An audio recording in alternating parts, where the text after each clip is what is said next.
അസുഖമില്ലാത്തൊരവസ്ഥയല്ല ആരോഗ്യം എന്ന് പറഞ്ഞു കഴിഞ്ഞാൽ. കുട്ടികളുടെ മാനസികമായിട്ടും ശാരീരികമായിട്ടും സാമൂഹികമായിട്ടുള്ള വളർച്ച, ഇത് മൂന്നും നമുക്ക് ആവശ്യമാണ്. കുഞ്ഞുങ്ങളുടെ തലയുടെ വലിപ്പം ഏതാണ്ട് ഒരു 3 വയസ്സാകുമ്പോഴേക്കും ഏതാണ്ട് 75% അധികവും കഴിഞ്ഞിരിക്കും തലയുടെ വളർച്ച. 5 വയസ്സാകുമ്പോഴേക്കും നമ്മുടെ എല്ലാ ബോൺസും ഫ്യൂസ് ചെയ്ത് നമ്മുടെ തല ഉറച്ചു കഴിഞ്ഞു, ബ്രെയിൻ്റെ വളർച്ച അവിടെ കഴിഞ്ഞു. ഈ മൊബൈൽ സ്ക്രീൻ അപ്പോൾ അല്ലെങ്കിൽ ഈ ഫോൺ അഡിക്ഷൻ കുട്ടികളുടെ ഇമോഷണൽ ഹെൽത്തിനെ എങ്ങനെയാണ് ബാധിക്കുന്നത്? ഇന്നത്തെ കാലത്ത് വേറെ തരം ഓട്ടിസം നമ്മൾ കാണുന്ന വെച്ചാൽ ഈ ഫോണുകളുടെ അമിതമായ ഉപയോഗം കാരണം കുഞ്ഞുങ്ങൾ ഈ സോഷ്യൽ കണക്റ്റഡ്നെസ്സും ഒത്തിരി വിട്ടുപോയിരിക്കുകയാണ്. ഡെലിവറി സമയത്ത് എന്തെങ്കിലും ചെറിയ കോംപ്ലിക്കേഷൻ ആയി കുഞ്ഞിന് മറ്റെന്തെങ്കിലും ബുദ്ധിമുട്ടും ഉണ്ടായിട്ട് കുഞ്ഞിന്റെ വളർച്ച മൈൽ സ്റ്റോൺസിനെ എഫക്ട് ചെയ്യാം. പ്രധാനമായിട്ടൊരു കാരണം തൈറോയിഡിന്റെ ഇഷ്യൂ ഉണ്ട്. അല്ല, അത്രയും ചെറിയ ഏജിൽ കുട്ടികൾക്ക് തൈറോയിഡ് വരും. നമ്മൾ ജനിക്കുന്ന എല്ലാ കുട്ടികളും ഇപ്പൊ സ്ക്രീൻ ചെയ്യുന്നുണ്ട് ഹൈപ്പോ തൈറോയിഡിസത്തിന്. ഇന്നത്തെ കാലത്ത് ഫ്ലാറ്റിലെ ജീവിതമാണ്, അല്ലെങ്കിൽ സാഹചര്യങ്ങളില്ല, മുറ്റമില്ല, കൊണ്ടു നടക്കാനുള്ള സമയമില്ല. അപ്പൊ ഇങ്ങനെ വരുമ്പോൾ തീർച്ചയായിട്ടും കുഞ്ഞിന്റെ മാനസിക വളർച്ച അതുപോലെ സാമൂഹിക വളർച്ച ഇതൊക്കെ എഫക്ട് ചെയ്യുന്ന കാര്യം തന്നെയാണ്. നമുക്ക് ഗവൺമെന്റിന് ഒരു ബുക്ക് കിട്ടിയിട്ടുണ്ട്, അമ്മയും കുഞ്ഞെന്ന് പറഞ്ഞിട്ട്. 95% അമ്മമാരും ഈ ബുക്ക് തുറന്നു നോക്കാറില്ല. കേരളത്തിലെ ഒരു 60% കുഞ്ഞുങ്ങൾക്കും അമ്മമാർക്കും അനീമിക്കാണ്.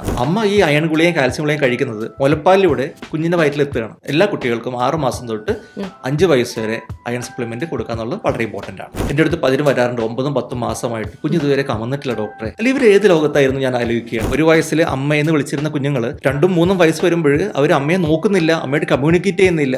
എനിക്ക് ഏറ്റവും കൂടുതൽ പേഷ്യൻസ് എന്നെ തേടി വരുന്നത് പലപ്പോഴും ഈ ഗ്രോത്ത് ആൻഡ് ഡെവലപ്മെന്റ് എന്നുള്ളൊരു ഏരിയയാണ്.